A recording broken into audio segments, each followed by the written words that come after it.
पौराणिक कथा। मंत्रीगणों तथा सेवकों ने महाराज की आज्ञानुसार श्यामकर्ण घोड़ा चतुरंगिनी सेना के साथ छुड़वा दिया। महाराज दशरथ ने देश देशांतर के मनस्वी, तपस्वी, विद्वान ऋषि मुनियों तथा वेदविज्ञ प्रकांड पंडितों को यज्ञ संपन्न कराने के लिए बुलावा भेज दिया।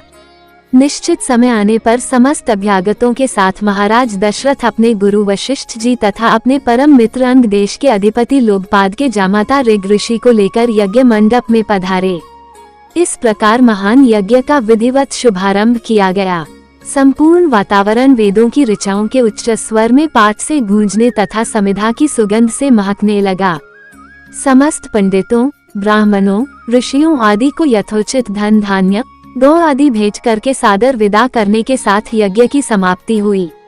राजा दशरथ ने यज्ञ के प्रसाद चरा को अपने महल में ले जाकर अपनी तीनों रानियों में वितरित कर दिया। प्रसाद ग्रहण करने के परिणाम स्वरूप परमपिता परमात्मा की कृपा से तीनों रानियों ने गर्भ धारण किया। जब चैत्र मास के शुक्ल पक्ष की नवमी तिथि को पुनर्वसु नक्षत्र में सूर्य, मंगल, शनि, बृहस्पति तथा शुक्र अपने अपने उच्च स्थानों में विराजमान थे, कर्क लग्न का उदय होते ही महाराज दशरथ की बड़ी रानी कौशल्या के गर्भ से एक शिशु का जन्म हुआ, जो कि श्याम वर्ण, अत्यंत तेजोमय, परम कांतिवान तथा अद्भुत सौंदर्यशाली था। उस शिशु को देखने वाले ठगे से रह जाते थे। इसके पश्चात शुभ नक्षत्रों और शुभ घड़ी में महारानी कैकेयी के एक तथा तीसरी रानी सुमित्रा के 2 तेजस्वी पुत्रों का जन्म हुआ। संपूर्ण राज्य में आनंद मनाया जाने लगा। महाराज के 4 पुत्रों के जन्म के उल्लास में गंधर्व गान करने लगे और अप्सराएं नृत्य करने लगीं।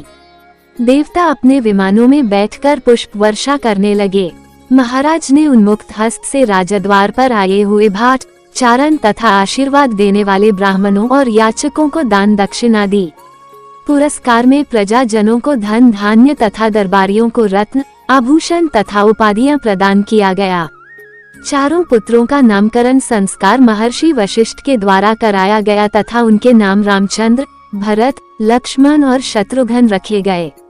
आयु बढ़ने के साथ ही साथ रामचंद्र गुणों में भी अपने भाइयों से आगे बढ़ने तथा प्रजा में अत्यंत लोकप्रिय होने लगे। उनमें अत्यंत विलक्षण प्रतिभा थी, जिसके परिणाम स्वरूप अल्पकाल में ही वे समस्त विषयों में पारंगत हो गए।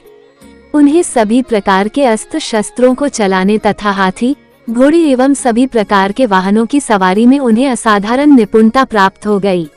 वे निरंतर माता पिता और गुरुजनों की सेवा में लगे रहते थे। उनका अनुसरण शेष 3 भाई भी करते थे। गुरुजनों के प्रति जितनी श्रद्धा भक्ति इन चारों भाइयों में थी, उतना ही उनमें परस्पर प्रेम और सौहार्द भी था। महाराज दशरथ का हृदय अपने चारों पुत्रों को देखकर गर्व और आनंद से भर उठता था।